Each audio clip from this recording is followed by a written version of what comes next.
School time की सबसे मजेदार यादें लंच में एक दूसरे के घर से आए खाने के डब्बों से बनी है। लेकिन सोचो, अगर स्कूल में घर का खाना ही लाना बैन हो तो? हाँ, यूएस के स्कूल में ऐसा ही होता है।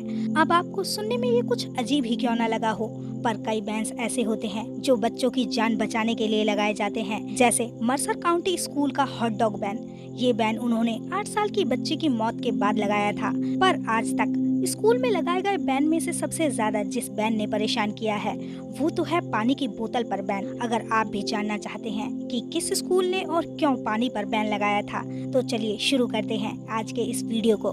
Number 1, fast food. ये फास्ट फूड इतना फास्ट है कि इसकी आदतें भी बच्चों को फास्ट लग जाती हैं, और इसी फास्ट फूड को फास्ट खाने के चक्कर में 8 साल की बच्ची की मौत हो गई। यूएस के मर्सर काउंटी स्कूल में जब एशिया मैनटॉक्स हॉट डॉग खा रही थी तो खाते वक्त वो हॉट डॉग उसके गले में फंस गया, जिससे उसकी सांस की नली ब्लॉक हो गई। उसकी हालत देखकर उसे तुरंत अस्पताल ले जाया गया, मगर वो बच नहीं पाई। इसके बाद स्कूल ने फौरन फैसला लिया कि इस आइटम को कैंटीन मेन्यू से बैन किया जाएगा। और ये हादसा सिर्फ हॉट डॉग से नहीं बल्कि सारे फास्ट फूड आइटम से हो सकता है, इसलिए उस स्टेट में कई स्कूल ने ये सारे फास्ट फूड बैन कर दिए। इतना ही नहीं, खुद यूएसडीए ने 2014 में जंक फूड्स पर बैन लगाया और कई नियम लागू किए। इसलिए बच्चों को तो डेफिनेटली इससे दूर ही रखिए, क्योंकि आज स्मोकिंग से ज्यादा फास्ट फूड के कारण लोगों की मौत हो रही है। तो बच्चा लोग फास्ट फूड की मुंह माया छोड़कर फ्रेश और हेल्दी खाना खाना शुरू कर दो। Number 2, peanut. आज 50 में से एक बच्चे को पीनट की एलर्जी होती है,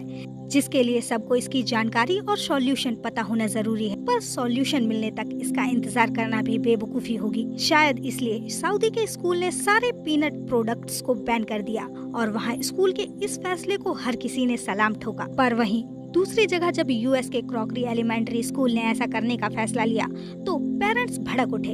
अब इनमें से कौन सही है और कौन गलत, इसका फैसला आप कमेंट में कीजिए। इससे पहले मैं आपको बता दूं कि पीनट के अंदर ऑक्सैलेट्स केमिकल होता है, जिससे किडनी स्टोन की बीमारी हो सकती है। अब आप ही बताएं कि क्या करना चाहिए, क्योंकि खुद यूएस के अंदर पीनट बटर की डिमांड इतनी ज्यादा है कि 2020 में वहाँ 300 मिलियन लोगों ने इसे खरीदा था। और तो और वहाँ के 6 शहरों का नाम पीनट पर रखा गया है। Number 3, homemade lunch. स्कूल के अंदर घर का खाना लाओगे तो वापस घर भेजे जाओगे। यूएस के एक स्कूल की यही सोच थी, तभी उसने घर से लाए खाने पर ही बैन लगा दिया था।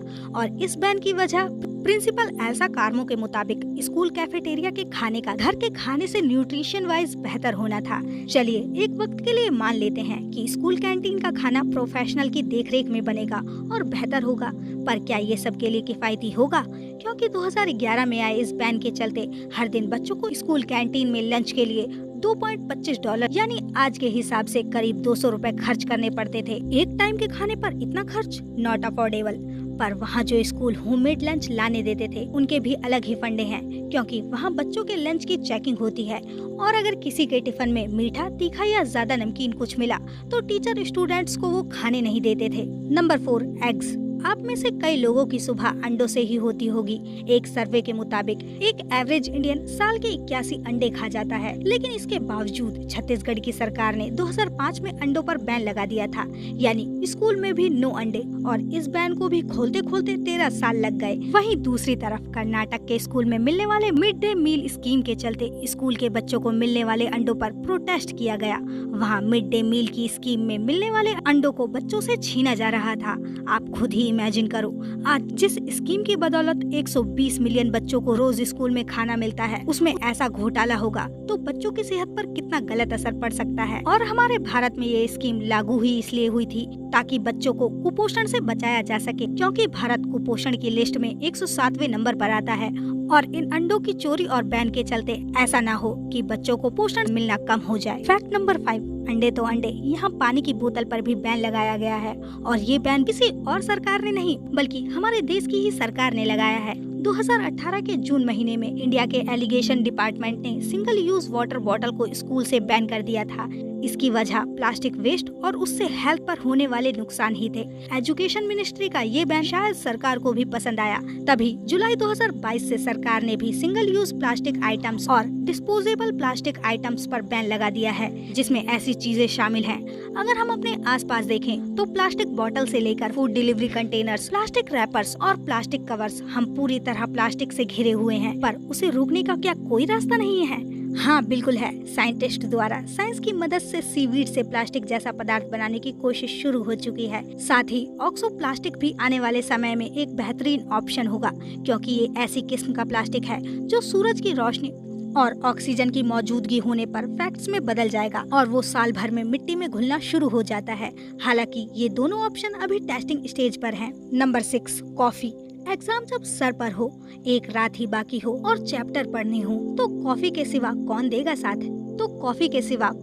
साथ? पर ये अब और नहीं होगा। साउथ कोरिया ने अपने स्कूल के अंदर कॉफी बेचना बंद कर दिया है। वहीं स्टूडेंट्स को भी ये बात अच्छी तरह से समझा दी गई है कि वो अपने साथ स्कूल में कॉफी नहीं ला सकते। और ये तो कुछ भी नहीं, 2011 से साउथ कोरिया में शाम 5 बजे से 7 बजे तक बच्चों के शोज के दौरान किसी भी तरह के जंक फूड और बेवरेज के एडवर्टाइजमेंट प्लान बैन है। पर शायद उन्हें किसी ने ये नहीं बताया कि कॉफी पीने वाले कॉफी ना पीने वालों से लंबा जीते हैं। तो कॉफी पीते जाओ और जीते जाओ। Number 7, bread pakora, bread pizza, white bread, masala bread, omelette bread. लोगों को ब्रेड इतना पसंद है कि प्राण जाए पर ब्रेड न जाए, लेकिन सिर्फ इंडिया में, क्योंकि हमारे पड़ोसी देश श्रीलंका और ब्रेड का 36 का आंकड़ा है। तभी तो वहाँ के स्कूलों में ब्रेड और ब्रेड जैसे आइटम्स पर बैन लगा हुआ है और अब वहाँ की गवर्नमेंट पूरी तरह से ब्रेड स्कूल कैंटीन से निकालकर फेंकना चाहती है। इसकी एक वजह है हेल्थ को नुकसान। साइंटिस्ट्स के मुताबिक व्हाइट ब्रेड के टुकड़े सिगरेट जितने हानिकारक होते हैं। हालांकि बीड़ी और सिगरेट के पैकेट पर वार्निंग लिखी रहती है, लेकिन कंपनियां ब्रेड को बिना वार्निंग के बेचती हैं। यही नहीं, श्रीलंका गवर्नमेंट 2010 से व्हीट जिससे ब्रेड बनाई जाती है उससे जंग लड़ रही है। गवर्नमेंट का तब कहना था कि फॉरेन इंपोर्ट होने की वजह से उनकी इकोनॉमी को ये नीचे घसीट रहा था, इसलिए उन्होंने इसकी प्राइस बढ़ा दी थी। और वहाँ के हालात इतने बिगड़ गए थे कि लोग गेहूं से बने ब्रेड खाने वालों को टेररिस्ट तक बोल रहे थे। ताज़ा हालातों के मुताबिक वहीं 1 किलो आटे की कीमत 84 रुपए 50 पैसे से 300 रुपए पहुँच गई है। Number 8, biscuit. मॉर्निंग ब्रेकफास्ट हो या शाम का स्नैक, चाय पर बिस्किट है मस्त। पर ये चाय नहीं बल्कि वाइन के साथ खाने के लिए इन्वेंट हुआ था। रोमन हिस्ट्री खोलकर देखें या अंग्रेजी की, सभी से वाइन के साथ ही खाया करते थे। पर इस लिस्ट में बिस्किट का नाम इस फैक्ट के चलते नहीं बल्कि स्कूल में बैन के चलते आया है। और इस बैन की कहानी के पीछे का नायक है 6 साल का क्रिस्टोफर, जिसने रोज की तरह 11 बजे वाले खाने की छुट्टी में अपना डब्बा खोला, पर वो उसमें से बटर बिस्किट निकाल कर खाता उससे पहले टीचर ने उसका टिफिन छीन लिया। सारे बच्चों के बीच क्रिस्टोफर उस दिन अकेला भूखा रहा, क्योंकि नॉर्वेज में बेस्कैटन फर्स्ट एंड नर्सरी स्कूल का रूल था, ब्रेक में ओनली फ्रूट्स और रॉ वेजिटेबल्स, यानी साफ शब्दों में बिस्किट बैन। और घर लौटने पर जब ये बात क्रिस्टोफर की माँ और दूसरे पेरेंट्स को पता चला तो उन्होंने स्कूल के खिलाफ प्रोटेस्ट कर डाला। उनका कहना था कि बच्चे क्या खाएंगे और क्या नहीं, ये टीचर्स नहीं उनके माता पिता को डिसाइड करने का हक है। आप पेरेंट्स और स्कूल की लड़ाई में कौन सही है कौन गलत, इसका जवाब आप मुझे कमेंट सेक्शन में दे सकते हैं। इन सारी चीजों को बैन ही रहना चाहिए या स्कूल बच्चों के साथ गलत कर रहे हैं, ये भी हमें कमेंट में जरूर बताएं। और वीडियो अच्छी लगी हो तो वीडियो को लाइक और चैनल को सब्सक्राइब करना ना भूलें। Thank you for watching my video.